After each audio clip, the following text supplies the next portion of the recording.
Today जी के programme में आपका स्वागत है। सबसे पहले अभ्यास प्रश्न देखते हैं। केर पूजा का संबंध किस राज्य से है? ऑप्शंस हैं असम, त्रिपुरा, बिहार या फिर मणिपुर। और इसका सही जवाब है ऑप्शन बी, त्रिपुरा। त्रिपुरा की राजधानी अगरतला में सदियों पुरानी केर पूजा शुरू हुई है। केर पूजा त्रिपुरा का सबसे अनोखा त्यौहार है जिसमें पूजा के दौरान उस विशेष परिवेश में मृत्यु, जन्म या मनोरंजन का कोई स्थान नहीं होता। इस त्योहार के दौरान राजधानी के प्रवेश द्वार बंद कर दिए जाते हैं और इसमें भाग लेने वाले प्रतिभागियों को जूते पहनने, आग जलाने, नृत्य करने या गाने की अनुमति नहीं होती। वर्षों पुराना यह आदिवासी त्योहार बुरी आत्माओं को दूर भगाने और सबकी भलाई करने से संबंधित है। आज़ादी से पहले त्रिपुरा के राजाओं द्वारा केर पूजा का आयोजन किया जाता था, लेकिन अब राज्य सरकार शाही परिवार की ओर से इसका आयोजन करती है। तो इस प्रश्न का सही जवाब है ऑप्शन बी, त्रिपुरा। हमारे वीडियो अंग्रेजी में देखने के लिए फॉलो करें हमारा ही दूसरा यूट्यूब चैनल दृष्टि IAS इंग्लिश। चलिए आज के सेशन का पहला सवाल लेते हैं। The state of food security and nutrition in the world report कौन जारी करता है? World bank, IMF, United Nations या फिर एशियाई विकास बैंक? और इसका सही जवाब है ऑप्शन सी, यूनाइटेड नेशंस। हाल ही में संयुक्त राष्ट्र द्वारा the state of food security and nutrition in the world report जारी की गई है। इस रिपोर्ट में अनुमान लगाया गया है कि वर्ष 2019 में वैश्विक स्तर पर लगभग 690 मिलियन लोग अल्पपोषित या भूखे थे। यह संख्या 2018 की तुलना में 10 मिलियन ज़्यादा है। रिपोर्ट के मुताबिक भारत में कुपोषित लोगों की संख्या 2004 से 6 में 249.4 मिलियन से घटकर 2017-19 में 189.2 मिलियन हो गई है। इस रिपोर्ट को भूख और कुपोषण को खत्म करने की दिशा में किया गया सबसे अधिक प्रामाणिक वैश्विक अध्ययन माना जाता है। तो इस तरह इस प्रश्न का सही जवाब है ऑप्शन सी। दूसरा सवाल है, हाल ही में दुनिया की सबसे सस्ती RT-PCR आधारित कोविड-19 डायग्नोस्टिक किट कोरोश्योर लॉन्च की गई है। इसका निर्माण निम्नलिखित में से किसके द्वारा किया गया है? IIT Delhi, IIT Madras, Massachusetts institute of technology या फिर IIM अहमदाबाद? इसका सही जवाब है ऑप्शन ए, IIT दिल्ली। हाल ही में केंद्रीय मानव संसाधन विकास मंत्री ने दुनिया की सबसे सस्ती RT-PCR आधारित कोविड-19 डायग्नोस्टिक किट कोरोश्योर को लॉन्च किया। इसका विकास IIT दिल्ली ने किया है, जबकि ICMR और DCGI ने इसे स्वीकृति दी है। इस किट की लागत वर्तमान में बाजार में उपलब्ध किटों की तुलना में प्रति परीक्षण काफ़ी कम होगी। तो इस तरह इस प्रश्न का सही जवाब है ऑप्शन ए। तीसरा सवाल लेते हैं। एशियाई विकास बैंक यानी ADB ने हाल ही में किसे प्राइवेट सेक्टर ऑपरेशंस और पब्लिक प्राइवेट पार्टनरशिप के लिए उपाध्यक्ष VP नियुक्त किया है? दिवाकर गुप्ता, अशोक लवासा, सुनील अरोड़ा, OP रावत? सही जवाब है इसका ऑप्शन बी, अशोक लवासा। एशियाई विकास बैंक ने अशोक लवासा को प्राइवेट सेक्टर ऑपरेशंस और पब्लिक प्राइवेट पार्टनरशिप के लिए उपाध्यक्ष नियुक्त किया है। अशोक लवासा दिवाकर गुप्ता का स्थान लेंगे, जिनका कार्यकाल 31 अगस्त को खत्म हो रहा है। अशोक लवासा भारत के निर्वाचन आयुक्त हैं। उनका भारतीय सिविल सेवा में लंबा और विशिष्ट करियर रहा है। उन्हें राज्य और संघीय स्तर पर सार्वजनिक निजी भागीदारी और बुनियादी ढांचे के विकास में व्यापक अनुभव है। तो इस तरह इस प्रश्न का सही जवाब है ऑप्शन बी, अशोक लवासा। चौथा सवाल है, लैंसेट द्वारा किए गए एक अध्ययन के अनुसार भारत की जनसंख्या किस वर्ष तक अपने अधिकतम स्तर यानी पीक पर होगी? 2035, 2047, 2075 या फिर 2100?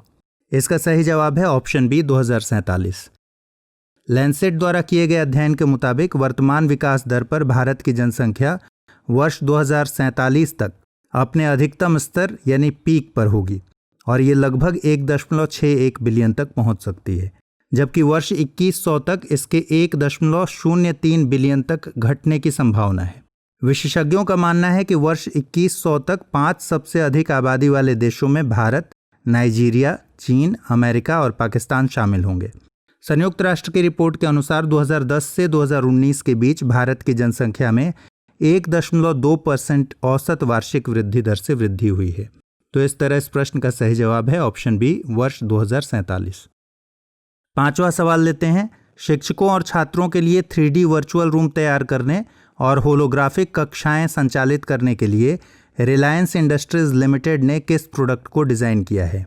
3D वर्चुअल विंडो, जियो ग्लास, जियो 3D ऐप, जियो 3D स्मार्टफोन? सही जवाब है इसका जियो ग्लास।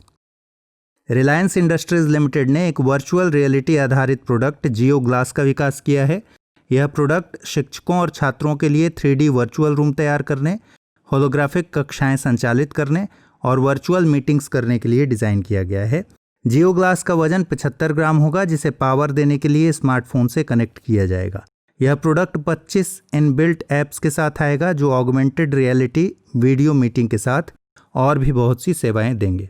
तो इस तरह इस प्रश्न का सही जवाब है ऑप्शन बी, जियो ग्लास। छठा सवाल, निम्नलिखित में से कौन सा ऐसे कथन मुद्रास्फीति से संबंधित है या है?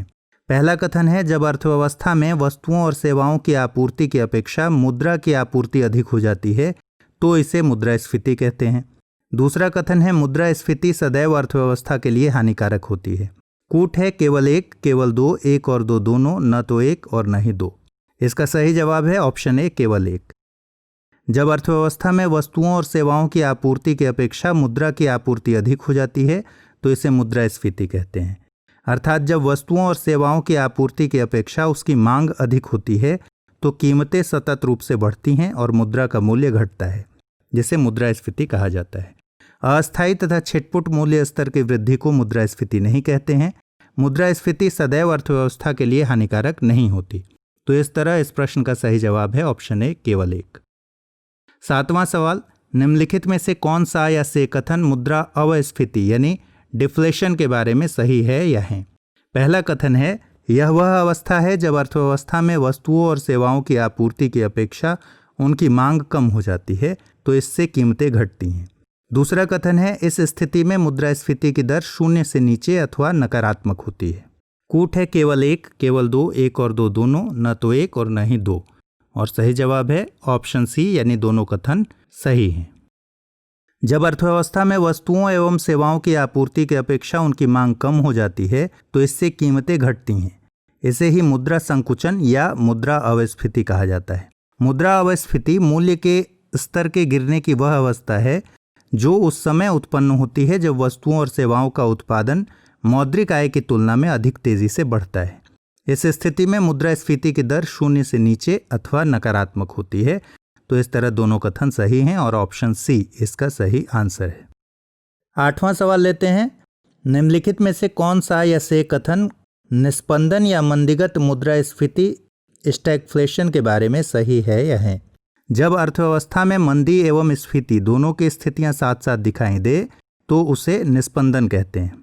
दूसरा कथन है, इस स्थिति में मुद्रास्फीति की दर ऊंची तथा आर्थिक समृद्धि की दर नीची होती है। कूट है, केवल एक, केवल दो, एक और दो दोनों, न तो एक न ही दो। और सही जवाब है इसका ऑप्शन सी, एक और दो दोनों। आइए एनालाइज करते हैं इसको। जब अर्थव्यवस्था में मंदी एवं स्फीति दोनों की स्थितियां साथ साथ दिखाई दें, अर्थात बेरोजगारी एवं मुद्रास्फीति दोनों साथ साथ रहें, तो उसे निस्पंदन मुद्रास्फीति कहते हैं। निस्पंदन की स्थिति में मुद्रास्फीति की दर ऊंची, आर्थिक समृद्धि की दर नीची तथा बेरोजगारी की दर स्थिर रूप से ऊंची बनी रहती है। इसे नियंत्रित करना कठिन होता है क्योंकि जहां बेरोजगारी को दूर करने के लिए मांग में वृद्धि हेतु विस्तारक राजकोषीय उपाय किए जाते हैं, वहीं दूसरी ओर उच्च स्फीति के समाधान के लिए संकुचनकारी नीतियां अपनाई जाती हैं। तो इस तरह इस प्रश्न का सही जवाब है ऑप्शन सी।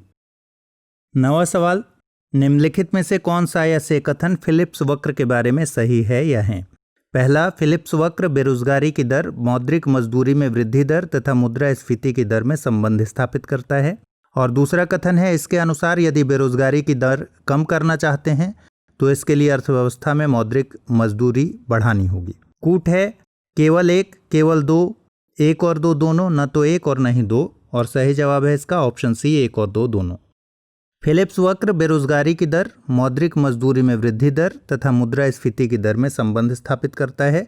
इसमें स्फीति की दर तथा बेरोजगारी की दर के बीच इनवर्सली प्रोपोर्शनल यानी व्युत्क्रमानुपाती संबंध पाया जाता है। इसके अनुसार यदि बेरोजगारी की दर कम करना चाहते हैं तो इसके लिए अर्थव्यवस्था में मौद्रिक मजदूरी बढ़ानी होगी, लेकिन मौद्रिक मजदूरी बढ़ने से अर्थव्यवस्था में तरलता बढ़ जाएगी जिससे मुद्रास्फीति बढ़ेगी। तो इस तरह इस प्रश्न का सही जवाब है ऑप्शन सी। 10वां सवाल है, निम्नलिखित में से कौन सा या से कथन अति मुद्रास्फीति हाइपर इन्फ्लेशन के बारे में सही है? जब मुद्रास्फीति की दर 3 अंकों से भी अधिक हो जाए तो उसे अति मुद्रास्फीति कहते हैं। दूसरा कथन है, इस स्थिति में स्थिर आय वाली सभी परिसंपत्तियों जैसे वेतन, बचत, गिरवी, बीमा पॉलिसी, बॉन्ड आदि का वास्तविक मूल्य कम हो जाता है। कूट है केवल एक, केवल दो, एक और दो दोनों, न तो एक और न ही दो। और सही जवाब है इसका ऑप्शन सी, एक और दो दोनों। जब मुद्रास्फीति की दर 3 अंकों से भी अधिक हो जाए तो उसे हाइपर इन्फ्लेशन या फिर अति मुद्रास्फीति कहते हैं। इस स्थिति में स्थिर आय वाली सभी परिसंपत्तियों जैसे कि वेतन, बचत, गिरवी, बीमा पॉलिसी, बॉन्ड आदि का वास्तविक मूल्य कम हो जाता है। ऐसी मुद्रास्फीति में न सिर्फ बढ़त बड़ी होती है बल्कि ऐसा बहुत कम समय के भीतर हो जाता है। इस स्थिति में पत्र मुद्रा बेकार हो जाती है। गौरतलब है कि 2016-17 के दौरान वेनेजुएला में अति मुद्रास्फीति की स्थिति उत्पन्न हो गई थी। तो इस तरह इस प्रश्न का सही जवाब है ऑप्शन सी। आइए अब आज का अभ्यास प्रश्न देखते हैं। निम्नलिखित में से कौन सूरीनाम के नए राष्ट्रपति चुने गए हैं? चंद्रिका प्रसाद संतोखी, जेर बोल्सोनारो, सेबेस्टियन पिनेरा या फिर देसी बोटर्स। तो इस अभ्यास प्रश्न का जवाब हमें कमेंट्स में दीजिए। इस अभ्यास प्रश्न के जवाब के साथ तथा नए सवालों के साथ हम फिर हाजिर होंगे अगले एपिसोड में। तब तक अपना ख्याल रखिए, पढ़ते रहिए। Good bye.